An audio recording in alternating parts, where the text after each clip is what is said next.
ರೈತರು ನಮಸ್ಕಾರ. ಇವತ್ತು ಗುರುವಾರ ಸಿರಿಧಾನ್ಯ ಆರ್ಕವನ್ನು ಬಳಸಿ ವೆಜಿಟೇಬಲ್ ಪಲಾವ್ ಮಾಡ್ತಾ ಇದ್ವಿ. ಸುಮಾರು 2 ವಾರಗಳ ಹಿಂದೆ ಡಾಕ್ಟರ್ ಖಾದರ್ ಅವರು ನಮ್ಮ ಸಿರಿಧಾನ್ಯ ಸಾತ್ವಿಕ ಆಹಾರಕ್ಕೆ ಭೇಟಿ ಕೊಟ್ಟು ಇದೇ ಸಿರಿಧಾನ್ಯದ ಆರ್ಕದಲ್ಲಿ ಮಾಡಿದ ತರಕಾರಿ ಪಲಾವ್ನ ಸವಿದು ಮತ್ತು ಆರ್ಕ ಇಡ್ಲಿಯನ್ನು ಅವರು ಸವಿದು ಮೆಚ್ಚುಗೆ ವ್ಯಕ್ತಪಡಿಸಿದ್ರು. ತುಂಬ ಖುಷಿ ಪಟ್ಟರು ಕೂಡ.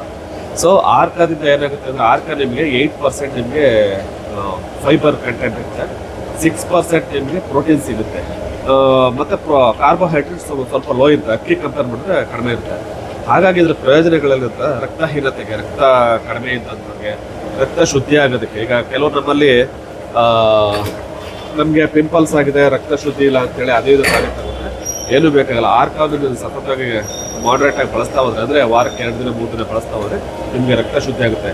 ನನಗೆ ನಿದ್ರೆ ಸರಿಯಾಗಿ ಬರ್ತಾಯಿಲ್ಲ ಅಂತ ಹೇಳ್ತಾರೆ, ಆರ್ಕವನ್ನು ನೀವು ಬಳಸ್ತಾ ಗಂಜಿ ರೂಪದಲ್ಲಿ ಮೊದಲನೇದಾಗಿ ಗಂಜಿ ರೂಪದಲ್ಲಿ ಬಳಸಿ, ತದನಂತರ ನೀವು ಈ ರೀತಿ ಪಲಾವ್ ಗಿಲವೆಲ್ಲ ಮಾಡ್ಕೊ ಇಡ್ಲಿ ಎಲ್ಲ ಮಾಡ್ಕೊತಿರ್ಬೋದು.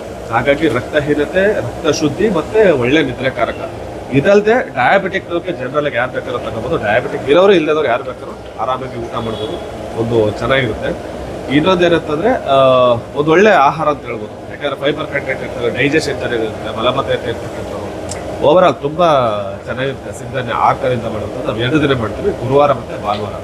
ಡಾಕ್ಟರ್ ಖಾದರ್ ಅವರು ಭಾನುವಾರ ಬಂದಿದ್ರು, ನಾವು ಇವತ್ತು ಗುರುವಾರ ಮಾಡ್ತಾ ಇದ್ವಿ.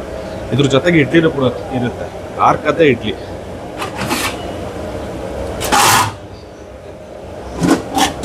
ಆರ್ಕದ್ದೇ ಇಡ್ಲಿ ಮಾಡ್ತೀವಿ.